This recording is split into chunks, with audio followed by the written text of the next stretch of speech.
Ito nga bang si Jericho Cruz ay posible nang i-trade ng SMB? Yan ngayon ang tanong ng karamihan dahil mukhang hindi nasasapat na yung mga bench players lang ng San Miguel ang iti-trade dahil mukhang kinakailangan na rin nila mag-trade ng mga ibang rotation players para magkaroon sila ng quality players na kapalit katulad ni Arvin Tolentino. Marami kasi nagsasabi na hindi na balanse yung lineup ng San Miguel at tumatanda na rin at mababagal na yung mga players kumpara dito sa ibang mga teams. Nakita natin kapag ang kalaban nila mabibilis at athletic yung mga players katulad ng Eastern at ng Hinebra. Hirap na humabol itong San Miguel, partikular na sa depensa. Makita natin mabagal na sa bumaba sa depensa itong mga guards ng San Miguel. At maski na yung iba nilang mga players, of course hindi nakatutulong na hindi maganda laro ng import nila. Pero mukhang may mga players din talaga na kinakailangan ng i-trade. Bukod dito kay Lateng, kay Enciso, siguro kinakailangan pag-isipan na rin ng SMB kung kailangan ng bitawan ito si Jericho Cruz at ipalit para kay Arvin Tolentino. Isa yan doon sa mga kinukonsidera dapat ng San Miguel Beer. Dahil mukhang itong kanilang lineup ngayon ay tumatanda na talaga at parang hindi na effective. Nasasayang yung remaining years nitong si Junmar Fajardo na nasa kanyang prime. Kaya mas maganda siguro gumawa na ng pagbabago dito sa San Miguel.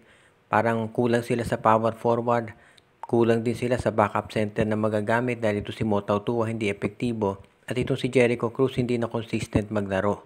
So wag na tayong magulat kung siya ay masasama dito sa posibleng i-trade ng San Miguel dito sa Northport Batang Pier.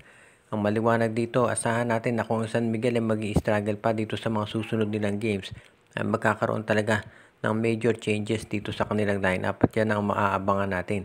Baka hindi na si Jericho Cruz ang matrade dito kung hindi yung iba pang mga players ng Beermen. Katulad nito si Chris Ross kahit assistant coach yan. Baka bitawan na rin ng SMB dahil kinakailangan nila ng pagbabago ngayon. Inamin ni Coach Timco na kaya hindi naglaro si Jamie Malonzo doon sa game ng Ginebra kontra San Miguel ay dahil wala ito sa tinatawag na game shape. Niliwanag ni Coach Tim na wala ng injury si Malonzo, pero ito ay wala sa kondisyon para maglaro, ibig sabihin out of shape. At yan ang dahilan kung bakit hindi siya pinaglaro ni Coach Tim.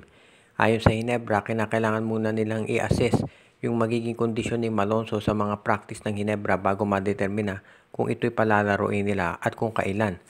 Wala nang injury nga si Jamie pero syempre kung out of game shape ka naman, hindi ka rin pwedeng gamitin doon sa court dahil hindi ka rin magtatagal. Syempre ibang kondisyon ang kinakailangan ng player kapag sila ay naglalaro na.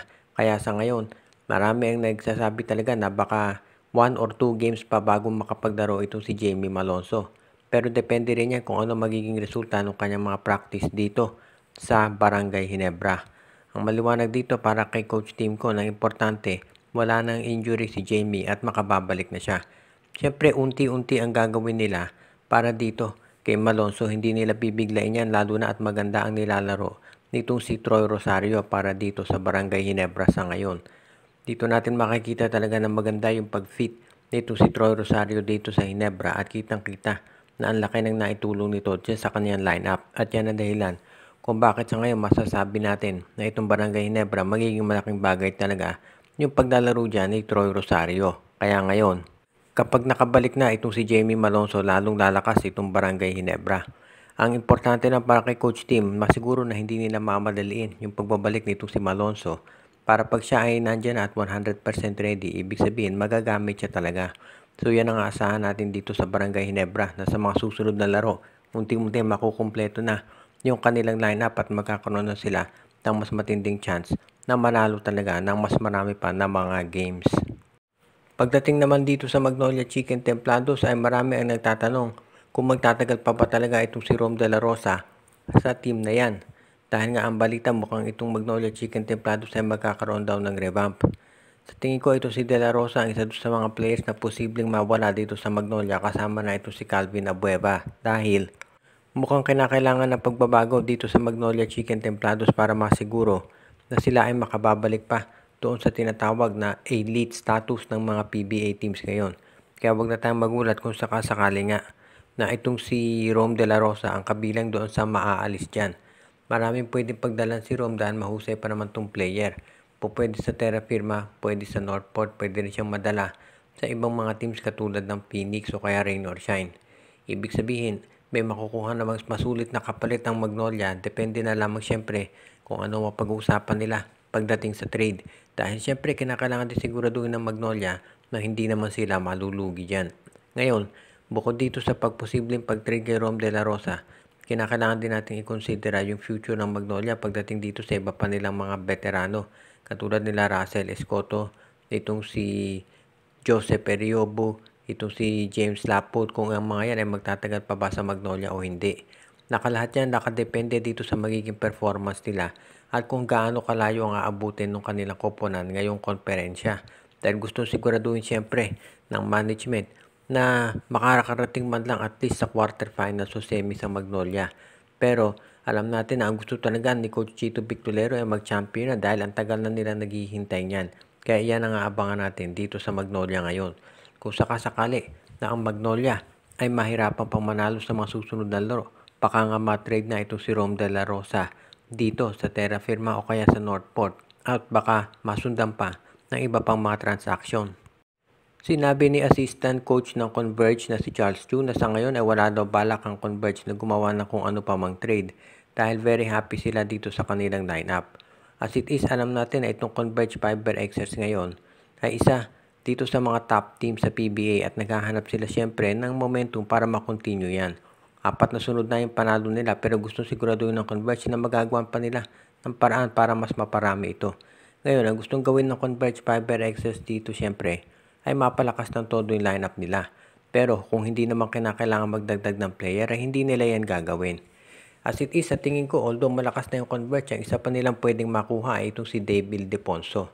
Alam natin yung issue dito kay Ildefonso at dito sa Northport Batang Pier na hindi matapos-tapos.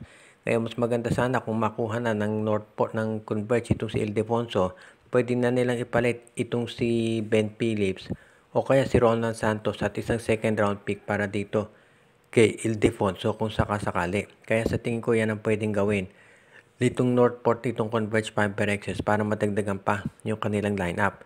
Dahil syempre itong si Ildefonso pwedeng maglaro ng point guard, shooting guard, pwede ring small forward. Kaya magiging maganda ang addition nito sa kanyang lineup. Kaya yan ngayon ang aabangan natin dito kung sakasakali. As it is, wala namang mawawala dito sa Converge kung susubukan nilang kunin si Dave Ildefonso. At dahil marami silang big men, pwede nilang i-offer yan dito sa Converge Fiber, dito sa Northport. Lalo na kung sakasakali nga na ito si Cade Flores at ito si William Navarro ay matrade sa San Miguel, at least meron silang Ben Phillips na magagamit. Kaya sa tingin ko yan ang magiging magandang addition dito sa lineup ng Northport Batang Pier if ever nga na matuloy ang trade na yan. Para dito sa Converge naman, hindi sila nagmamadali dahil kahit wala si David Deponso, maganda naman yung tinatakbo ng kanilang lineup. Kaya sa tingin ko okay na to para sa Converge ngayon. Shoutout kay Joseph Pineda, RG Bueno at Dalina family, Joshua Giray, Espejo at Rosales family, Michael D, Alicia Garcia, Dexter Domer, Enju, Edwin Carmona Jr., Ireneo Salangsang, Katsakino Dukusin, Dalmacio de Guzman, Malyari Mascarinas, Anthony Alon family, pati na rin yung iba pa nating mga regular na viewer.